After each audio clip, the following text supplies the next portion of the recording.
لیکن اس کی جو میننگ ہے وہ متواتر سورسز سے ہمارے پاس آ رہی. متواتر کیا ہے؟ متواتر میں یہ معین نہیں ہے کہ کتنے نریٹرز ہونے چاہیے، اس کی تعداد، بہت زیادہ تعداد صرف ہمیں اسکالرز یہ بتاتے ہیں.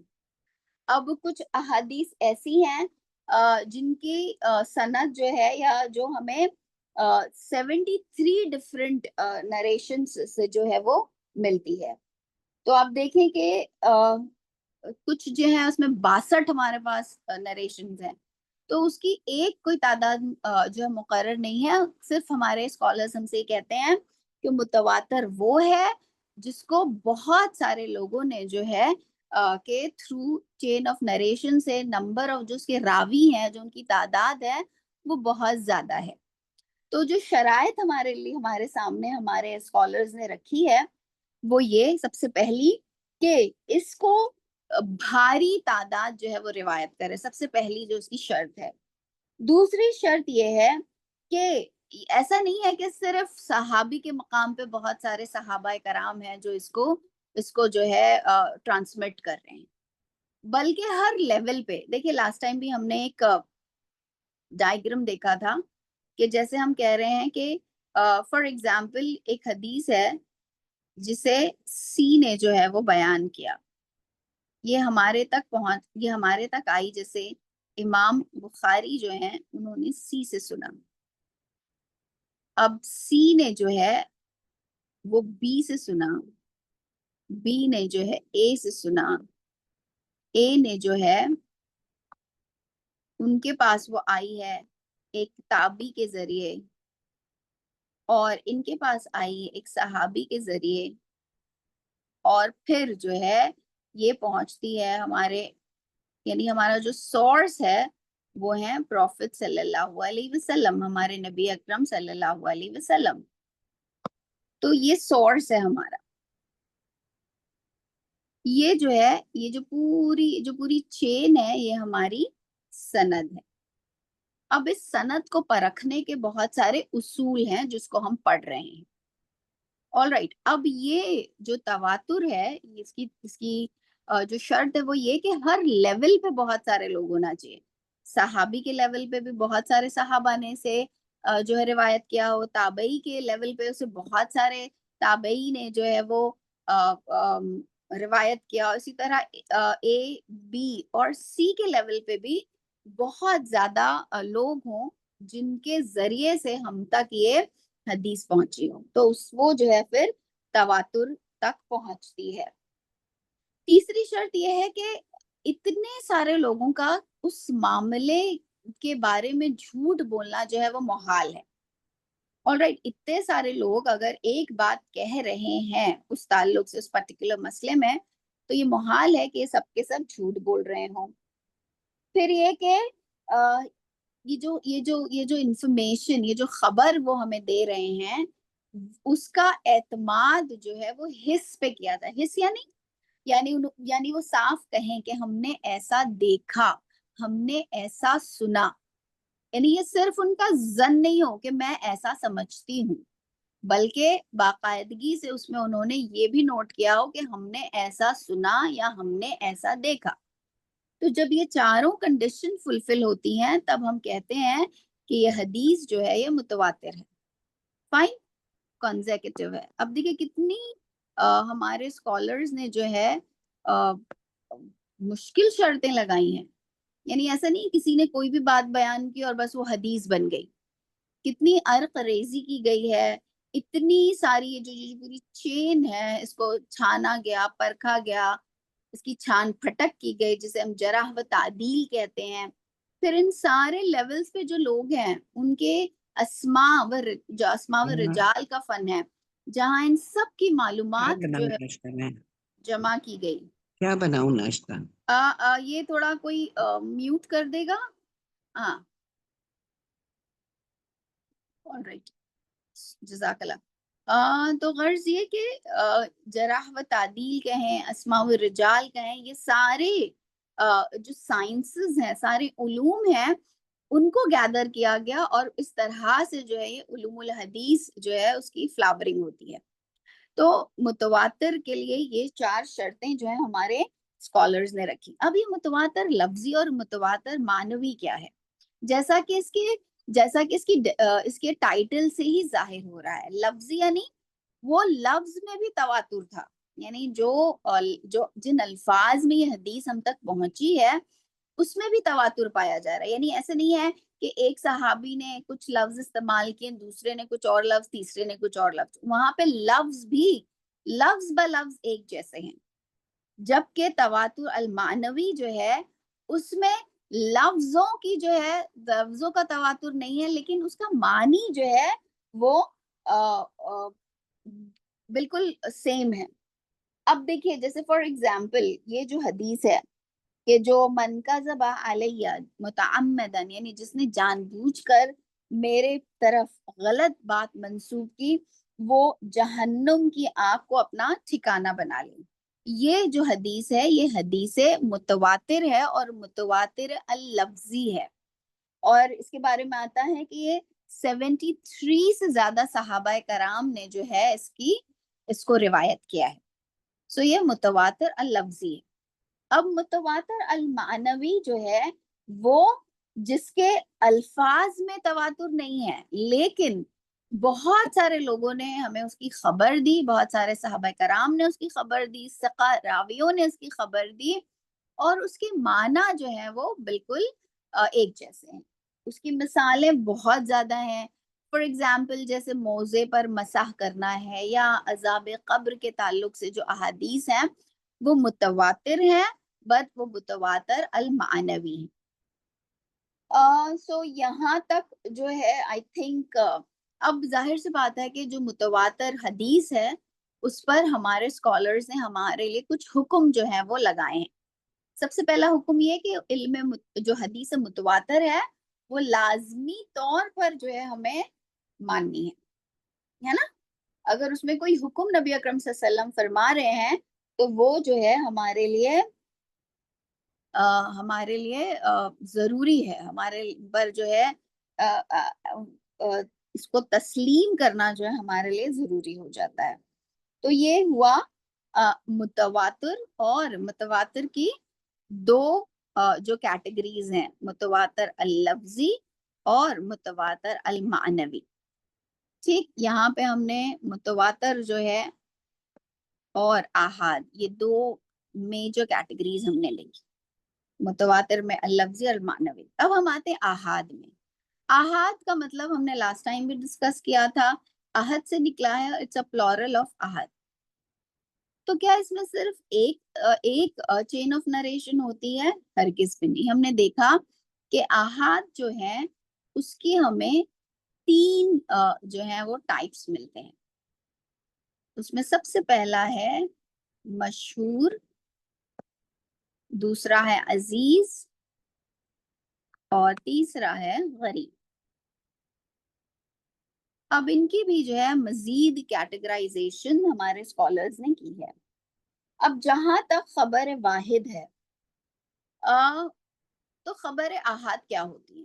خبر احاد کا ایک سمپل ڈیفینیشن ہمارے اسکالرز نے بتایا کہ وہ خبر یا وہ حدیث جو متواتر کی شرائط کو پوری نہ کرتی ہو اسے پھر ہمارے اسکالرز احاد کے زمرے میں ڈال دیتے. اب یہ مشہور، عزیز اور غریب دراصل نمبر جو ہے راویوں کے، یعنی کتنے لوگوں سے ہم تک پہنچ رہی ہے اس کو جو ہے ظاہر کرتا ہے. خبر احاد بھی یا حدیثیں جو احاد کا درجہ ہیں جن کا، وہ بھی ہمارے لیے اتنی ہی قابل تسلیم ہے جتنی متواتر ہے. اب اس کی بھی جو ہے بہت ساری شروط ہیں، بہت ساری شرائط ہیں. لیکن کوئی یہ نہ سمجھ لے کہ اگر کوئی حدیث احاد ہوتی ہے تو پھر جو ہے اس کو ماننا یا اس پر عمل کرنا جو ہے وہ ضروری نہیں ہے. بالکل بھی ایسا نہیں ہے. امام ابن الحزم جو ہیں انہوں نے بہت کلیئرلی یہ کہا ہے کہ ایسی خبر واحد آل رائٹ جس کے تمام جو چین آف نریٹرز ہیں، سی بی اے تابعی صاحب، جتنے لوگ ہمیں ملے ہیں یہ سارے کے سارے اس دونوں جو عدل اور ضبط کی جو شرط ہے ان دونوں کو پورا کرنے والے ہوں سارے کے سارے، اور چاہے وہ احاد ہی کیوں نہ ہو، تو وہ ہمارے لیے علم اور عمل، ہمارے علم اور عمل دونوں ہی کے لیے جو ہے وہ اس کا فائدہ دیتی ہے. کیونکہ بہت سارے لوگ ایک فتنہ جو امت میں اٹھا اس میں یہ بھی ہے کہ بہت سارے لوگ حدیث احاد کو جو ہے سمجھتے ہیں کہ وہ بہت زیادہ قابل قبول نہیں ہے، یا اسے بہت آسانی سے جو ہے وہ ریجیکٹ کر دیتے. جی نہیں، یہ اس کو اس طرح سے this is a very loose way of treating a matter. سو خبر احاد بھی جبکہ اس کے سارے چین آف نریٹرز میں سارے جو راوی ہیں وہ عدل اور ضبط کی شرائط کو پورا کر رہے ہیں، تو وہ بھی ہمیں علم اور عمل دونوں ہی کا فائدہ دیتی ہے. اب ہم احاد کی جو ہے کیٹیگریز دیکھ رہے ہیں. سب سے پہلا ہے مشہور، دوسرا ہے عزیز، اور تیسرا ہے غریب. اب مشہور، لیٹس کم ٹو مشہور. اچھا میں آپ کو یہ بتاتی چلوں کہ ہمارے جو اسکالرز ہیں، اللہ تعالیٰ جو ہے ان کی قبروں کو نور سے بھر دے، ان کی قبروں کو وسیع کرے، کہ ان لوگوں نے ہمارے لیے اتنا کام کر گئے ہیں کہ الحمدللہ بعد کے آنے والی جنریشن کے لیے ان لوگوں نے ان ساری جو متواتر احادیث ہیں ان کی بھی جو ہے جسے کہا جائے گا کہ ایک جگہ اسے جمع کر کے رکھ دیا ہے. So this is so beautiful, right? جو متواتر احادیث ہیں ان کا ایک الگ سے مجموعہ جو ہے ہمارے محدثین جو ہے وہ بنا چکے ہیں، اور اس میں بہت جو اس کی فیمس کتابیں ہیں اس میں ہم سیوطی کے نام پاتے ہیں، سیوطی اور قطانی. دیکھیں یہ کچھ اہم نام ہیں جو علوم الحدیث، آپ نے سیوطی کا نام سنا ہوگا، آپ نے تفاسیر پڑھی ہوں گی تو وہاں پر سیوطی کا ریفرنس دیکھا ہوگا، یا دوسرے جو علوم الاسلامیہ کی برانچز ہیں اس میں آپ نے سیوطی کا نام ضرور سنا ہوگا. تو سیوطی نے ایک پورا کلیکشن بنایا جس میں الاظہار المتناثرہ فی الاخبار المتواترہ، اس کا نام ہے، اتنا بڑا ہے، یعنی جس میں متواتر جو خبریں ہیں، متواتر جو احادیث ہیں انہیں جمع کر لیا گیا. اب یہ کیونکہ بہت زیادہ تھا تو پھر انہوں نے جو ہے اس کا ایک ایبریج بھی اس کو بنایا، and that is called as قطوف الاظہار. یہ خود سیوطی نے ہی اپنے ہاتھوں سے کیا، اور اس کے بعد قطانی نے جو ہے حدیث متواتر جو ہے اس کے اوپر جو ہے ایک کلیکشن کمپائل کیا. تو دیکھیں الحمدللہ جو نالج حاصل کرنا چاہتا ہے اس کے لیے جیسا کہا جائے نا اسکائی از دا لمٹ، تو ہمارے اسکالرز آلریڈی الحمدللہ اتنا سب کچھ جو ہے وہ کر چکے ہیں. اب چلیے ہم آتے ہیں خبر احاد کی جانب، جس میں ہم نے دیکھا کہ اس کی جو میجر ڈیفینیشن ہے خبر احاد کی وہ یہ ہے کہ وہ حدیثیں جو متواتر کے جو شرائط ہیں انہیں پورا نہیں کر سکتی، انہیں جو ہے احاد کیٹیگری میں ہمارے اسکالرز نے ڈالا. اب احاد کی 3 قسمیں ہیں، مشہور، عزیز اور غریب. Now let's decode مشہور. مشہور کے معنی میں نے آپ کو کرسری جو ہے اس کے معنی بتائے تھے. اب جو ہے انشاءاللہ تعالی ہم اس کو اور زیادہ گہرائی میں سمجھنے کی کوشش کریں گے. مشہور ہمارے اردو زبان کا بھی لفظ ہے، مشہور جو بہت فیمس ہے. یہی وجہ ہے کہ یہ لفظ جو ہے صرف علوم الحدیث کے طور پر ایک اصطلاح یا ایک ڈیفینیشن کے طور پر نہیں، بلکہ بہت لوزلی بھی علوم الاسلامیہ میں استعمال ہوا ہے. لوزلی استعمال ہوا ہے تو کیا مطلب ہے؟ یعنی ضروری نہیں ہے کہ وہ جو اصطلاحی معنی ہے مشہور کا، یعنی ہر لیول آف نریشن پہ 3 سے زیادہ جو ہے وہ روایت کرنے والے ہونا چاہیے. بٹ اس کے علاوہ وہ باتیں جو آلریڈی لوگوں میں مقبول تھی، لوگوں میں عام تھی، لوگوں میں مشہور تھی، اسے بھی جو ہے لوزلی ہمارے اسکالر جو ہے مشہور کہہ دیتے ہیں. اسی لیے اس کے لیے ایک اور ٹائٹل جو ہے وہ رکھا گیا ہے جسے کہا جاتا ہے مستفید. مستفید. اب یہ مستفید، یہ جو مستفیض ہے، المستفید، یہ المستفید جو ہے یہ دراصل چند اسکالرس کے نزدیک یہ سینونیم ہے مشہور کا، اور اگر اس کی اور گہرائی میں جائیں تو المستفید جو ہے ان پرٹیکولر ہے، جو مشہور کی شرائط ہیں اس پر پورا اترتا ہے، لیکن چونکہ مشہور کا لفظ ہمارے علوم الاسلامیہ میں یا علوم الحدیث میں ان حدیثوں کے لیے بھی استعمال ہوتا ہے جو مشہور تھی، لیکن ٹیکنیکلی جو مشہور، جو اصطلاحی اس کا معنی ہے، اس کو فلفل نہیں کرتی تھی. آل رائٹ، تو انہیں بھی مشہور کہا گیا. اسی لیے اس سے ممیز کرنے کے لیے، اس سے ممتاز کرنے کے لیے پھر ہمارے اسکالرز نے ایک اور ٹائٹل جو ہے اسے دیا، اور وہ ٹائٹل ہے المستفیض کا، کہ وہ جو ہر لیول پر جو ہے 3 سے زیادہ نریٹرز ہیں جس کے پاس، اور جس کا انتہا اور جس کا آخر، یعنی جہاں سے وہ سٹارٹ ہوئی ہے اور جہاں پہ وہ اینڈ ہوتی ہے، اس میں سب میں جو ہے نمبرز ایکول ہوں. ایسا نہیں ہو کہ کہیں پر جو ہے تعداد زیادہ ہے اور کہیں پر کم ہو گئی ہے. سو اس کے بوتھ دا اینڈز جو ہیں اس کے اسناد کے وہ ایکول ہوں، اور یہ جو ہے مشہور کا سینونیم ان دا وے، جو ٹیکنیکلی مشہور کی جو شرائط ہم نے عائد کی ہیں اس پہ یہ پورا اترنا چاہیے. تو اس طرح سے انہیں مشہور جو ہے ان حدیثوں کو کے لیے ایک اور نام ہمیں پتا چلا، اور وہ ہے المستفی. اب دیکھیے ہمارے اسکالرز نے المستفیض جو ہے اور المشہور، خاص طور پہ المشہور جو ہیں، جو لوگوں کے زبانوں پر جو ہے بہت زیادہ مشہور ہیں، یعنی لوگ ان سے واقف ہیں، ان حدیثوں کی بھی جو ہے ایک کلیکشن تیار کر دیا. ان حدیثوں کی بھی جو ہے کلیکشن ہمارے اسکالرز ہمارے لیے تیار کر کے جا چکے ہیں، تاکہ اگر ہمیں دیکھنا ہے کہ وہ مشہور حدیثیں کون سی تھیں جو بہت زیادہ ویل نون ہیں، جو بہت زیادہ جس سے لوگ واقف ہیں. اس میں سخاوی کی ہے، پھر ایک اجلونی ہے، اور ایک شیبانی ہے. یہ 3 اسکالرز ہیں جو بہت زیادہ اس رسپیکٹ میں مشہور ہیں کہ ان کی کتابیں ہیں جن کتابوں میں مشہور جو حدیثیں ہیں انہیں کمپائل کر دیا گیا ہے. اس کے بعد اب ہم آتے ہیں، I think یہاں تک it's clear, right؟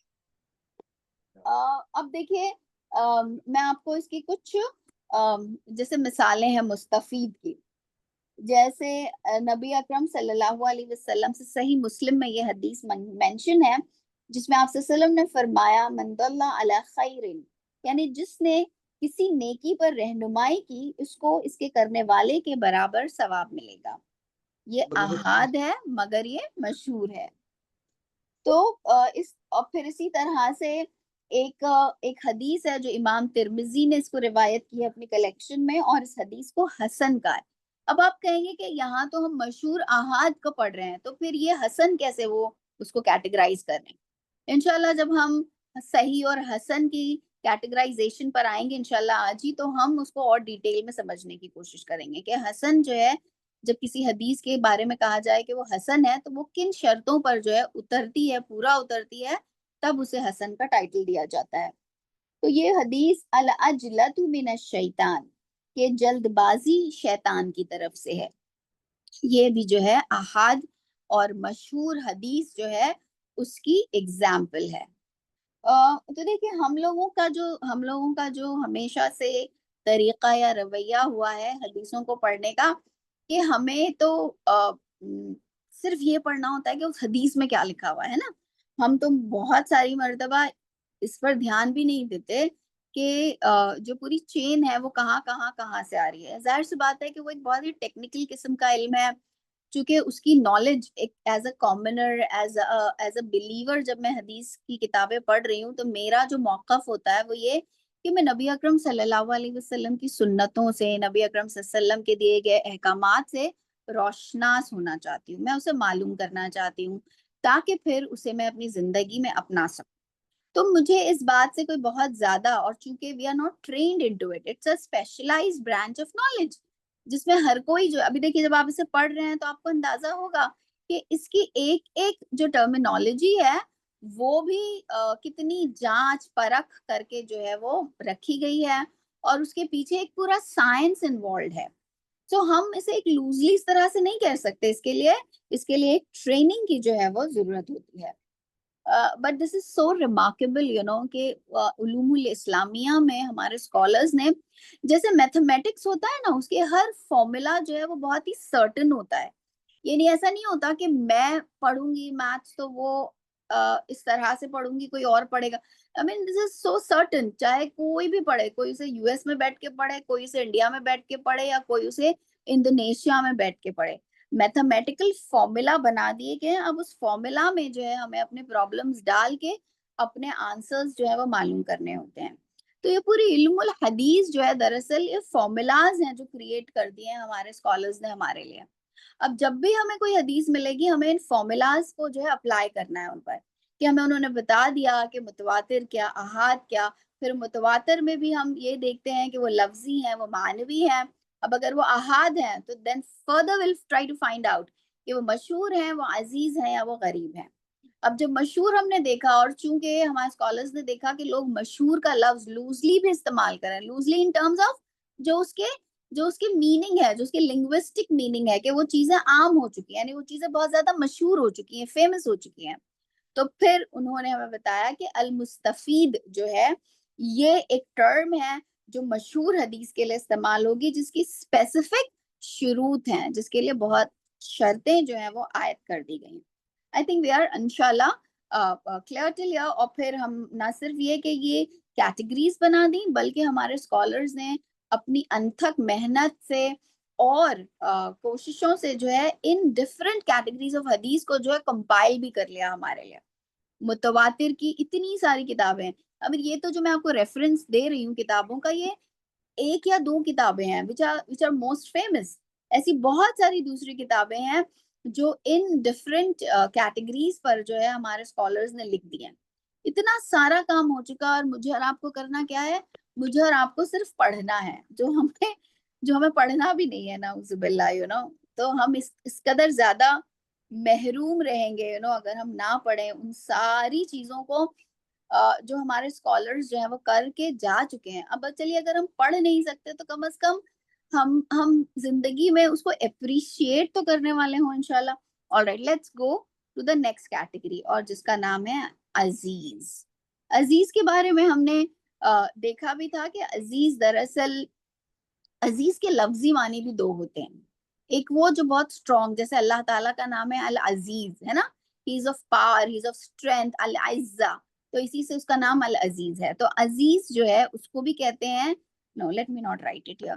عزیز اس کو بھی کہتے ہیں جو بہت ہی اسٹرانگ ہو، because here we are coming to the معنی آف دا ورڈ عزیز. عزیز کے لفظی معنی میں دو معنی چھپے ہوئے ہیں.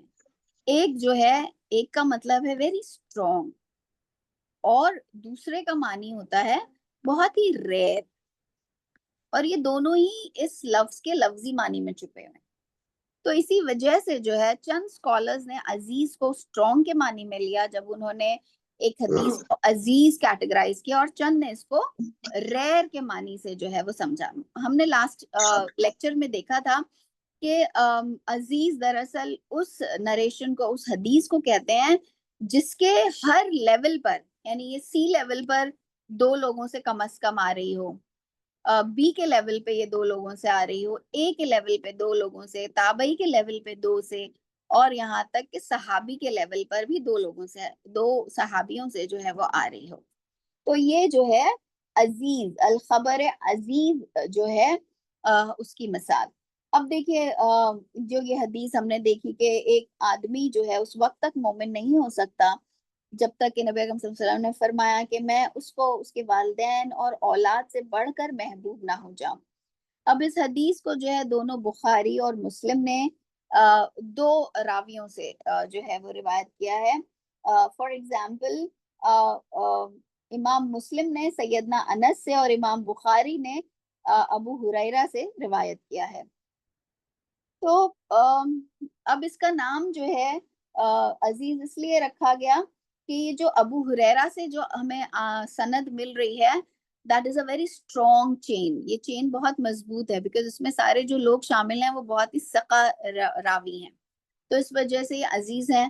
دوسری, چونکہ یہ صرف دو نریٹر سے آ رہی ہیں, اس لیے یہ ریئر ہیں, یہ بہت زیادہ جو ہے نادر ہیں, قلیل ہیں, اور اسی لیے یہ عزیز ہیں, پر اس کی جو نمبرز ہیں وہ غریب سے زیادہ ہیں. تو بیکاز دیکھیے جب ہم اصطلاحات پڑھتے ہیں نا, تو ہمیں لگتا ہے ایک جگہ تو کہہ رہے ہیں ریئر ہے, ایک جگہ کہہ رہے ہیں اسٹرانگ ہے, تو یہ کیسے ممکن ہے؟ چونکہ لفظ میں جو ہے یہ دونوں معنی شامل ہے, اسٹرینتھ بھی اور ریئرٹی بھی. تو اب جس اسکالر نے جو ہے اس کی اسٹرینتھ کو دیکھ کر کہا, اس کی چین کی, اس بیسس پہ اس نے انہیں عزیز ٹھہرایا, اور چند اسکالرز نے اس کی ریئرٹی کی بنا پر جو ہے اسے عزیز ٹھہرا دیا. تو اس طرح سے چند احادیث جو ہیں وہ العزیز کی کیٹیگری میں آتی ہیں. اب ہم آتے ہیں تھرڈ کیٹیگری, جسے کہا جائے گا غریب. الغریب, غریب جو ہے اس کا مطلب ہوتا ہے وہ جو singular who. Okay, at some stage it is narrated only by a single narrator, either at every stage of the isnad or at a single point. اب اس کا یہ غریب ہونا چاہے تو ہر لیول پہ ہے, کہ ہر لیول پہ, چاہے وہ سی کے لیول پہ ہو, چاہے وہ بی کے لیول پر ہو, تو ہر لیول پر جو ہے فار ایگزامپل جیسے سی کے لیول پر ہے صرف ایک ہی جو ہے اس کو نریٹ کر رہے ہیں, بی کے لیول پر بھی صرف ایک نریٹ, اے کے لیول پر بھی ایک, تابعی میں سے بھی صرف ایک ہیں, اور تو یعنی ہر مرحلے پر صرف ایک سے مل رہی ہے ہمیں وہ روایت, یا کہیں پر تو وہ دو سے مل رہی ہے, اور کہیں پر جو ہے صرف ایک سے مل رہی ہے. تو اسی لیے الغریب جو ہے اسے کہا گیا. اب الغریب کے لیے ایک اور نام جو ہے وہ دیا ہمارے اسکالرز نے, اور اس کے لیے کہا گیا الفرد. آل رائٹ, تو الغریب جو ہے اس کو فرد بھی کہتے ہیں, بٹ ساتھ ہی ساتھ جو ہے اس کی جو زیادہ فیمس کلاسیفیکیشن ہے وہ ہے الغریب جو مطلق اور الغریب ان نسبی. تو ہم جو ہے اس اصطلاح کو یاد رکھیں گے. Late me not give you that فرد وہ خالی میں نے آپ کو بتایا کہ جیسے المستفید کچھ لوگ مشہور کے لیے استعمال کرتے ہیں, کیونکہ فرد واحد, فرد یعنی ون نا, تو اس وجہ سے غریب کو فرد بھی کہا جاتا ہے. All right, because it is narrated by a single companion. اب غریب جو ہے اس کی فردر کلاسیفیکیشن ہے. اب وہ کیا ہے؟ الغریب المطلق اینڈ الغریب النسبی.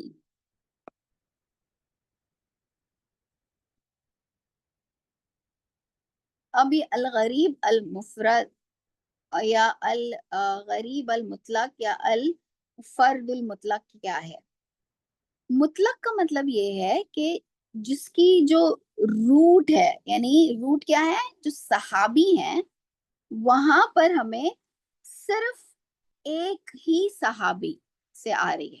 یعنی ہو سکتا ہے جو چین ہے اس میں الگ الگ لیولز ہیں نا, صحابی کے تابعی, تابعی کے بعد سی بی اے جیسے ہم نے کہا, تو دوسرے لیولز پہ تو ہمیں مل رہے ہیں لاویوں کی تعداد, لیکن صحابی کے لیول پہ صرف ایک صحابی جو ہے وہ ان سے یہ روایت مل رہی ہے. تو اس حدیث کو الغریب المطلق کہتے ہیں. جیسے فار ایگزامپل یہ بہت فیمس حدیث ہے, انما الاعمال بالنیات, کہ اعمال کا دار و مدار نیتوں پر ہے. یہ جو ہے ایک غریب حدیث ہے. غریب کہاں ہے؟ احاد میں, رائٹ. احاد کہاں ہے؟ the classification of ahadith on the basis of the number. اب یہ الغریب المطلق ہے کہ اسے صرف حضرت سیدنا عمر رضی اللہ عنہ کی روایت سے ہمیں مل رہی ہے, صرف ایک صحابی. دوسرے لیولز پہ ملتی ہے لیکن صحابی کے لیول پر یہ صرف اور صرف حضرت عمر رضی اللہ عنہ جو ہے it's been reported by عمر ابن الخطاب. اسی لیے جو ہے سے الغریب المطلق کہا جاتا ہے. جیسے ایک اور الغریب المطلق کی جو مثال ہے وہ ہے کہ نبی اکرم صلی اللہ علیہ وسلم نے ولا، یعنی آپ سے نے فرمایا ان بیع الولا، یعنی آپ سے نہا رسول اللہ صلی اللہ علیہ وسلم ان بیع الولا وہبتہ. یعنی ولا کسے کہتے ہیں؟ ولا دیکھیں ایک لفظ ہے عربی زبان کا ولا. نبی اکرم صلی اللہ علیہ وسلم نے منع فرمایا کہ جو ولا ہے یعنی یہ ایک وراثت کا رشتہ ہوتا ہے جو اپنے غلام کو آزاد کرتا ہے، اور جو آزاد ہونے والا غلام ہے اس کے درمیان ایک ولا کا رشتہ جو ہے وہ قائم ہو جاتا ہے. Alright, تو یہ ولا جو ہے نبی اکرم صلی اللہ علیہ وسلم نے فرمایا کہ آپ سے نے منع فرمایا ہے کہ اس کو فروخت نہ کیا جائے اور نہ ہی اسے ہبا کیا جائے، یعنی اسے گفٹ بھی نہ دیا جائے اور نہ ہی اسے فروخت کیا جائے. خیر یہ ایک حدیث ہے، یہ بھی المطلق، الحدیث المطلق کی کیٹیگری میں جو آتی ہے. یہ حدیث المطلق کی کیٹیگری میں اس لیے آتی ہے کہ عبداللہ ابن عمر جو ہیں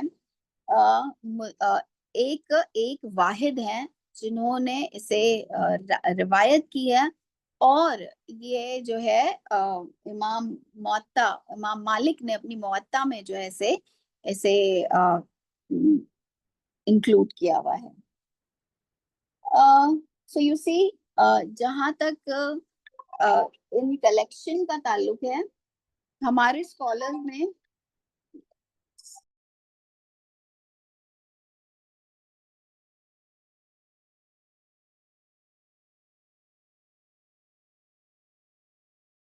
آپا آپ کا مائک انمیوٹ ہو گیا ہے، میوٹ ہو گیا آپا، سوری.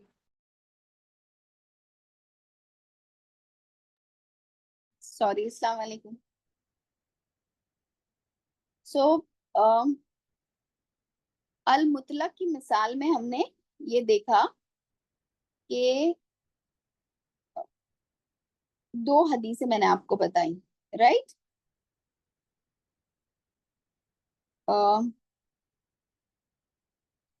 اب اس کے بعد ہم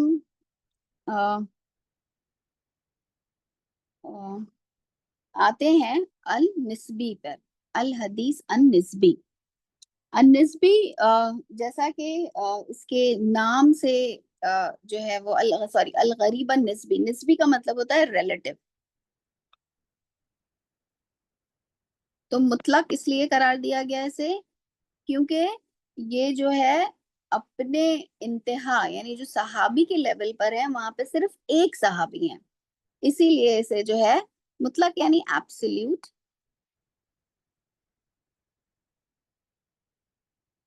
اور ایبسلیوٹ جو ہے بیکاز اس کا الغریب المطلق نام دیا گیا. النسبی جو ہے وہ ریلیٹو، یعنی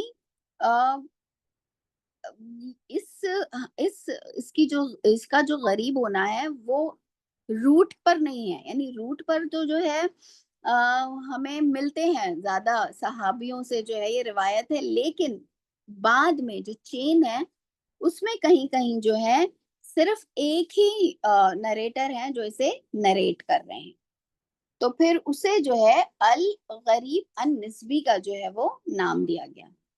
اب دیکھیں اب الغریب النسبی کی بھی فردر کیٹیگرائزیشن کی جا رہی ہے. جیسے جیسے آپ اس سائنس کو پڑھتے ہیں آپ کو ریئلائز ہوتا ہے کہ اسکالرز نے جو ہے یہ اتنی ساری کیٹیگرائزیشن کی ہی اس لیے ہے کہ ہمارے لیے چیزوں کو جو ہے سمجھ کو اخذ کرنا اور ان کو جو ہے کیٹیگرائز کرنا آسان ہو جائے. اب وہ ہم سے یہ کہہ رہے ہیں کہ جو نسبی ہے الغریب النسبی جو ہے اس کی بھی بہت ساری کیٹیگرائزیشن ہے. اوکے اب اس کی کیٹیگرائزیشن کیسے کی ہمارے اسکالرز نے؟ وہ یہ کہتے ہیں کہ اگر ایک چین ہے، جیسے یہ چین تھی، یہ بی ہے، یہ سی ہے، پھر اے ہے، پھر تابعی ہیں، پھر صحابی ہیں، اور پھر جو ہے ہمارا سورس نبی اکرم صلی اللہ علیہ وسلم، پروفٹ صلی اللہ علیہ وسلم سے جو ہے آئی ہوئی۔ اب وہ کہتے ہیں کہ اس کے ایٹ اینی لیول جو ہے ہمیں یہ پتا چلے کہ ان کے اندر کہ جو کوئی ایک نریٹر ہے، ان کے اندر کیا ہے، ان کے اندر کچھ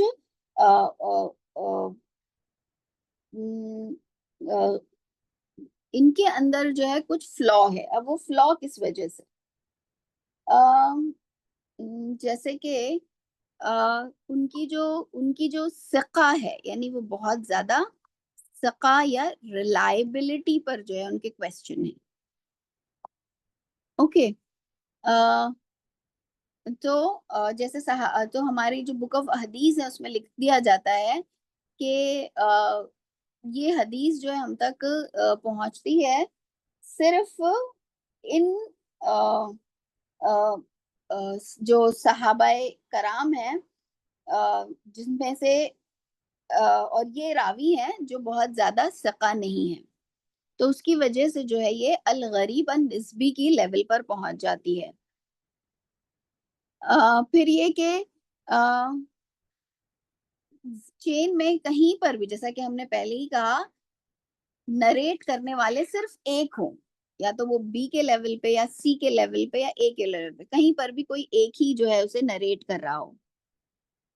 اب ایسا ہو کہ یہ حدیثیں جو ہیں وہ ایک پرٹیکولر ٹاؤن کے، جیسے یہ صرف اور صرف عراق کے لوگ جو ہیں، صرف عراق ہی کے لوگ اسے روایت کر رہے ہیں، اور وہ سارے کے سارے لوگ جو ہیں اسے سنا ہوا ہے انہوں نے طائف کے لوگوں سے۔ تو یہ حدیث ہمیں کہیں اور سے نہیں مل رہی ہے، صرف عراق سے مل رہی ہے۔ یعنی میں ایگزامپل دے رہی ہوں کہ the people of such a town, جنہوں نے ایک پرٹیکولر دوسرے ٹاؤن ہی کے لوگوں سے جو ہے وہ اسے سنا ہوا ہے، تو ایسی احادیث کو بھی غریب النسبی کا جو ہے وہ ٹائٹل دیا جاتا ہے۔ اوکے، تو یہ دونوں جو ہے چیزیں اس میں شامل ہوتی ہیں جو اس کو الغریب النسبی جو ہے وہ بنا دیتی ہیں۔ پھر یہ کہ اس کا متن جو ہے، ابھی دیکھیں متن کی جو کلاسیفیکیشن ہے اس کی ایک الگ سائنس ہے، ابھی ہم علم الاسناد پڑھ رہے ہیں، اس کے لیے جو ہے درایت کا علم جو ہے وہ ٹائٹل دیا ہوا ہے اور اس کی اپنی الگ کلاسیفیکیشن ہے۔ لیکن وہ احادیث جو اپنے متن میں بھی جو ہے غریب قرار دی جاتی ہیں، جو صرف اور صرف ایک سنگل نریٹر سے جو ہے آ رہی ہیں۔ اسی طرح سے ایک حدیث جو بہت ایک گروپ آف کمپینین سے آ رہی ہو، جس میں صرف ایک نہیں ہے، بہت سارے راوی ہیں، گروپ آف کمپینینز ہیں، بٹ یہی والی بات کہ کسی ایک پرٹیکولر جگہ پر آنے کے بعد جو ہے وہ سنگل جو ہے وہ ہو جاتی ہیں۔ اب غریب کی جو کلیکشن ہے وہ بھی ہمارے اسکالرز نے کی ہے، اس میں دارالقطنی نے کی ہے۔ دارالقطنی نے جو ہے خاص طور پر دو کتابیں لکھی ہیں، بہت مشہور ہیں ان کی یہ کتابیں، جس میں انہوں نے غریب احادیث کو جو ہے وہ جمع کر دیا ہے، اس کا پورا کلیکشن بنا دیا ہے، اور اسی طرح سے وہ سنتیں جو ایک پرٹیکولر ٹاؤن کے لوگوں میں زیادہ مشہور ہیں، انہیں جو ہے ابو داؤد نے اپنی جگہ جمع کر دیا ہے۔ Alright، اب یہاں پر مجھے ایک بہت ہی and because it is related with women، یہاں پہ مجھے ایگزامپل دینے دیجیے۔ یہ ایک فیمیل جینائٹل میوٹیلیشن FGM، جس میں فیمیل چائلڈ کا جو ہے ختنہ کیا جاتا ہے۔ اگر آپ دیکھیں تو وہ لوگ جو افریقہ سے جڑی ہوئی لینڈ سے جن کی نسبت رہی تھی، وہاں پر یہ پریکٹس جو ہے وہ بہت کامن ہے۔ انفیکٹ ہمارے وہاں بورا جو کمیونٹی ہے اس میں یہ پریکٹس آج بھی جاری ہے کہ وہ اپنی لڑکیوں کی بھی جو ہے ختنہ کرتے ہیں، رائٹ۔ اور بہت بیکلیش بھی ہوا، بہت سارے لوگوں نے اس کے خلاف پیٹیشن بھی دائر کی انڈیا میں. تو یہ FGM ہے کیا یہ واقعی ایک اسلام کی روح سے قانون ہے، یا اسلامی قانون میں کوئی بہت اہم جو ہے مقام رکھتا ہے، اور کس طرح سے؟ ڈیفینیٹلی قرآن کریم میں تو اس کا ذکر ہے نہیں. تو دیکھیے یہ ایک ایسی پریکٹس اور ایک ایسی روایت ہے جو ایک لینڈ سے جو ہے وہ منسوب ہے. جو افریقن ڈسینٹ کے لوگ ہیں ان کے یہاں پر جو ہے یہ ایک کامن جو ہے پری اسلامک عربیہ میں بھی جو ہے یہ ایک پریکٹس رہی تھی. اب اسلام کا مزاج یہ ہے کہ اسلام جب آیا تو اس نے یہ نہیں کیا کہ آتا ہے وہ کسی جگہ پر تو وہ کہتا ہے کہ آپ جو کر رہے ہیں وہ سب کچھ حرام ہے. اسلام ہم سے کہتا ہے کہ دیکھو یہ لسٹ آف حرام ہے جو اس طرح سے دے دیتے ہیں اللہ تعالیٰ, which is a very limited list. اور کچھ اس کے پرنسپلز ہمیں دے دیے جاتے ہیں, اس کے کچھ اصول اور ضوابط ہیں جو ہمارے اسکالرز ہمیں بتاتے ہیں. اب اس کے علاوہ ہر چیز جو ہے پھر اللہ رب العالمین نے ہمارے لیے حلال کر دی. تو یہ ہمارے دین کا مزاج ہے کہ اس میں حرمات جو ہیں وہ بتا دی جاتی ہیں اور بتا دیا جاتا ہے کہ یہ حرام ہے, یہ مکروہ ہے, اور اس کے بعد ہر چیز مباح ہے. تم حرام اور مکروہ جو ہے اس میں ہمارے اسپیشلی حرام جو ہے وہ بہت سرٹن ہے, وہ ہمیں قرآن کریم سے ملتا ہے, اور وہ بہت نبی اکرم صلی اللہ علیہ وسلم کی سنتوں سے پھر اس کی مزید وضاحت ہو جاتی ہے, اور اس میں پھر کوئی ڈیبیٹ نہیں رہتا. کراہت یا مکروہ ہونے پر تھوڑا ڈیبیٹ ہو سکتا ہے, اور پھر ہر چیز جو ہے وہ مباح ہو جاتی ہے unless and until اس کی کراہت یا اس کا حرام ہونا جو ہے کسی وجہ سے ثابت ہو جائے. تو پھر یہ اصول الفقہ میں چلا جاتا ہے. یہ جو ہمارے فقہی جو علماء ہیں یہ ان کی ایکسپرٹیز ہے کہ وہ ہمیں بتاتے ہیں کہ کوئی حکم جو ہے وہ مباح سے مکروہ یا مکروہ سے حرام کی کیٹیگری میں کیسے پہنچ گیا. تو بات ہو رہی تھی فیمیل جینائٹل میوٹیلیشن کی. تو یہ وہاں جو افریقہ سے جڑی ہوئی کنٹریز ہیں آج بھی وہاں پایا جاتا ہے. تو یہ ان کے یہاں آلریڈی جو ہے یہ پریکٹس موجود تھی. نبی اکرم صلی اللہ علیہ وسلم کی سیرت میں اگر ہم دیکھیں تو ہم دیکھتے ہیں کہ بہت سارے افریقی نژاد لوگ جو ہیں وہ عرب میں بھی موجود تھے. بہت سارے سلیوز تھے جو بالکل گھل مل گئے تھے مکہ کی پاپولیشن کے ساتھ.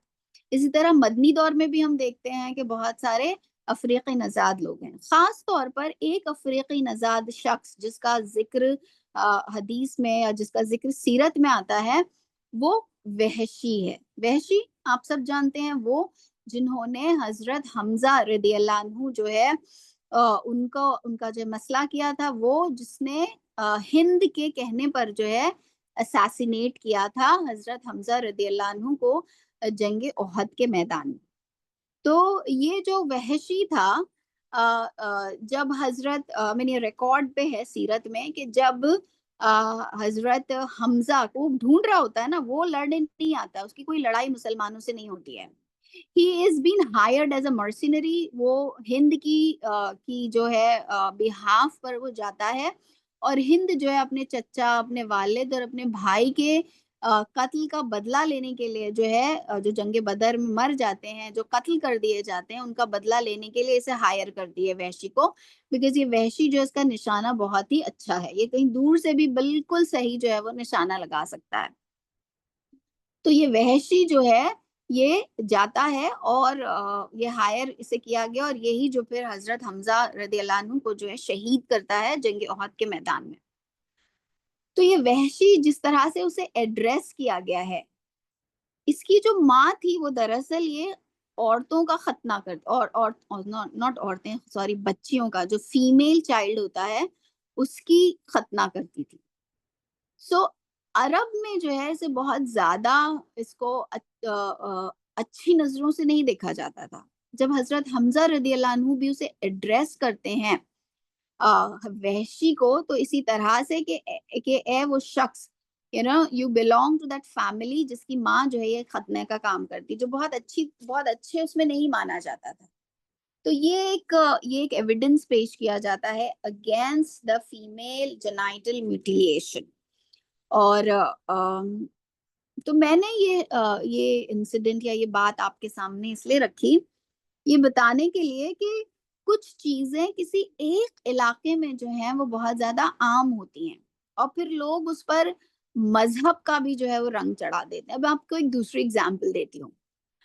ہمارے انڈیا میں چونکہ ہندوؤں میں جہیز لینے کا بہت زیادہ رواج ہے. لڑکی جو ہے شادی کے وقت جہیز دیتی ہے. جہیز دیتے ہیں ان کے ہندوؤں کے یہاں. اب اس کی بہت ساری لاجک وہ بیان کرتے ہیں. ہندوؤں کے وہاں مہر کا کوئی کانسیپٹ نہیں ہوتا. ہندوؤں کے مذہبی جو ان کا جو پورا اسٹرکچر ہے اس میں کنیا کو دان کر دیا جاتا ہے, تو اس کی اب کوئی ریلیشن شپ جو ہے اپنے میکے سے پھر نہیں رہتی. ہم نے پال پوس کے آپ کو بڑا کر دیا, اب آپ جائیے, آپ کے کھانے پینے یا جو بھی آپ کا سامان جتنا ہے ہم آپ کا جہیز دے کر آپ کو بھیج رہے ہیں. اور ہسبینڈ جو ہے ایک وکٹر کی طرح, ایک فاتح کی طرح آتا ہے, ڈھول بجاتے پیٹتے اور ایک فاتح کی طرح آ کے جیسے اس نے کوئی ٹرافی حاصل کر لی ہو, کوئی چیز وہ جیت گیا ہو, اور اب جو ایک فاتح کی طرح اسے لے کر جاتا ہے بارات میں. تو یہ جو پوری رسمیں ہیں, یہ جو پوری شادی ہے, یہ دراصل اس کے پیچھے ایک معنویت چھپی ہے جو اس کو سگنیفائی کرتی ہے. اب اسلام میں جو ہے ہم یہ دیکھتے ہیں کہ بہت سارے جو مسلمان ہیں, ظاہر سی بات ہے کہ ہم اس سے متاثر ہوئے. ایسا ہوتا ہی نہیں ہے کہ ہم دوسروں سے متاثر نہ ہوں یا ہم دوسروں کو متاثر نہ کریں. تو مسلمانوں نے بھی جو ہے کچھ جہیز کو اپنے لیے پرمیسیبل بنانے کے لیے پھر بہت ساری آپ کو جو ہے ایسی حدیثیں ملیں گی جو انڈین سب کانٹیننٹ والے آپ کو بہت رواج کرتے ہوئے دکھیں گے. جیسے کہ آپ کو اکثر یہ حدیث سنائی جائے گی کہ کفو کا معاملہ کیا جائے, شادی بیاہ کے معاملے میں کفو. کفو کیا یعنی دیکھا جائے, اب ظاہر سی بات ہے دس از بٹ obvious, یہ تو ایک کامن سینس کی بھی بات ہے کہ ہم دیکھتے ہیں کہ دونوں فریقین جو ہیں سوشل لیول پر بھی جو ہے دنیاوی لیول پر بھی ایسے ہوں کہ وہ ایک جیل ہو جائیں ایک دوسرے کی فیملیز کے ساتھ. ایک بہت زیادہ ان میں فرق و تفاوت نہ ہو کہ سپوز ایک بچی ہے جو بہت زیادہ عیش و ناز و نام میں پلی ہوئی ہے, اور اسے اٹھا کر آپ ایک ایسے گھر میں دے دیں جہاں بہت زیادہ جو ہے قلت ہو دولت کی یا اس قسم کی, اور کہہ دیں کہ نہیں اسلام میں تو ایسا کہا ہی نہیں گیا ہے, تو ظاہر سی بات ہے کہ وہ بچی کو بہت زیادہ پرابلم فیس کرنا پڑے گا وغیرہ وغیرہ. عام طور پر ایکسیپشنز ہو سکتے ہیں, اسی طرح چلو اور دوسرے معاملات میں. تو پھر جو انڈیا کے اسکالرز ہیں انہوں نے ایک تو یہ کفو والی بات نکالی. پھر انہوں نے ہمیں یہ بتایا کہ ارے بھائی نبی اکرم صلی اللہ علیہ وسلم نے اپنی بیٹی کو بھی تو جہیز دیا تھا, تو اگر آپ صلی اللہ علیہ وسلم نے فاطمہ کو جہیز دیا تھا تو ہم بھی اپنی بیٹیوں کو جہیز دیں گے, اور جہیز لینے والے بھی پھر آرام سے جہیز لے سکیں گے. تو وہ جہیز کیا تھا جو حضرت آپ صلی اللہ علیہ وسلم نے حضرت فاطمہ رضی اللہ عنہا کو دیا تھا, وہ دراصل جہیز تھا بھی نہیں. اگر ہم اس کی ڈیٹیل میں جاتے ہیں تو ہمیں پتہ چلتا ہے کہ وہ دراصل حضرت علی رضی اللہ عنہ کی معاونت آپ صلی اللہ علیہ وسلم فرما رہے تھے, بیکاز حضرت علی رضی اللہ عنہ کو آپ صلی اللہ علیہ وسلم نے بہت پہلے ہی اڈاپٹ کر لیا تھا ایز اے کزن. وہ آپ صلی اللہ علیہ وسلم ہی کے گھر میں پلے بڑے تھے. تو جیسے ہم اپنے لڑکوں کی بیٹوں کی شادی کرتے ہیں تو ہم ایسا تو نہیں کرتے نا کہ اب بس انہیں گھر سے نکال دیتے ہیں کہ جاؤ اپنی بیوی کو رکھو جہاں تمہیں رکھ. ہم ان کے لیے انتظام کرتے ہیں نا, ان کے لیے گھر کا بھی انتظام کرتے ہیں, ان کے لیے انتظام کرتے ہیں کہ وہ ایک اپنی فیملی اسٹیبلش کر سکے. تو ایز پیرنٹس ایز ایلڈرز بھی پرووائڈ فار دیم ہے نا ان کلچر. تو ظاہر سی بات ہے کہ نبی اکرم صلی اللہ علیہ وسلم نے بھی بحیثیت ایک گارجین کے حضرت علی رضی اللہ عنہ کی کفالت کرتے ہوئے کچھ چیزیں پرووائڈ کر دی. So that was more towards حضرت علی رضی اللہ عنہ than he gave it to حضرت فاطمہ الزہرا رضی اللہ عنہ.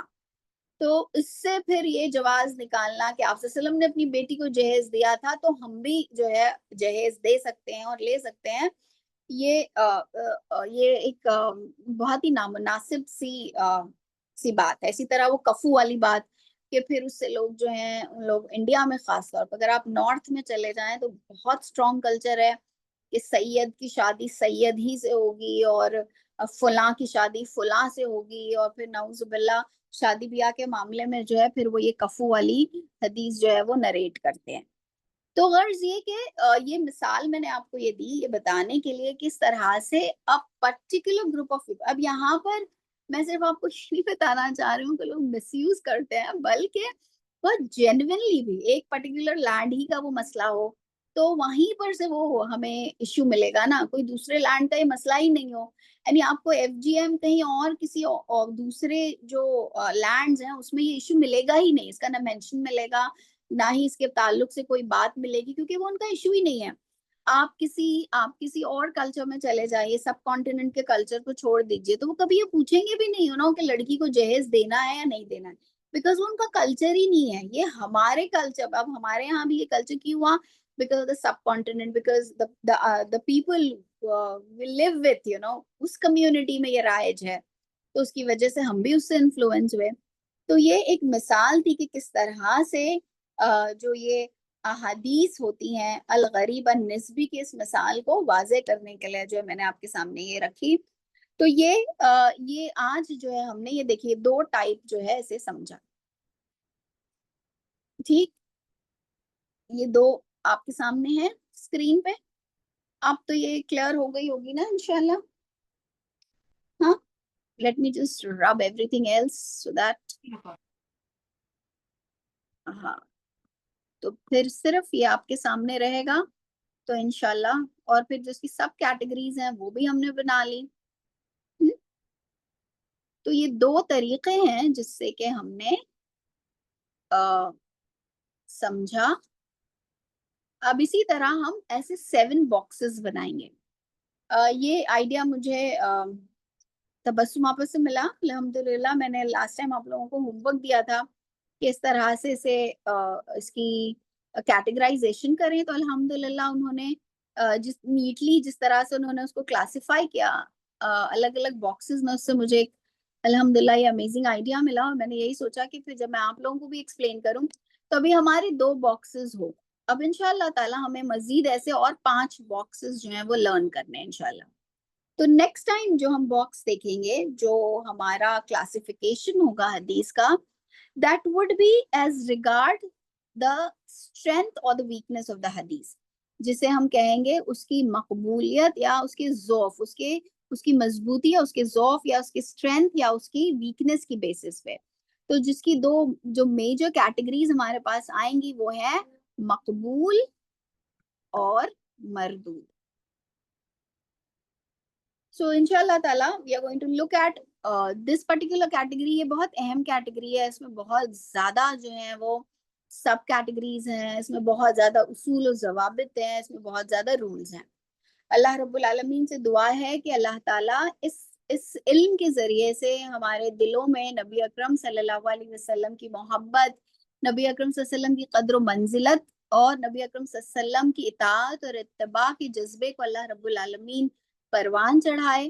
اللہ تعالیٰ نبی اکرم صلی اللہ علیہ وسلم کی محبت ہمارے دلوں میں جاگزی کر دے, اور آپ صلی اللہ علیہ وسلم کا سچا امتی ہمیں بنائے, اور ہمیں قیامت کے دن رسوائی سے بچا لے کہ ہم واقعی اس لسٹ میں شامل ہوں جو آپ صلی اللہ علیہ وسلم کے امتی ہیں, اور اللہ تعالیٰ ہمیں قیامت کے دن کی ہزیمت سے محفوظ و مامون رکھے. وآخر دعوانا الحمدللہ رب العالمین. جزاک اللہ و شکرن. سبحان اللہ و بحمدی. سبحانک اللہم نشہد ان لا الہ الا انت نستغفرک و نتوب الیک. وآخر دعوانا الحمدللہ رب العالمین. جزاک اللہ و شکرن.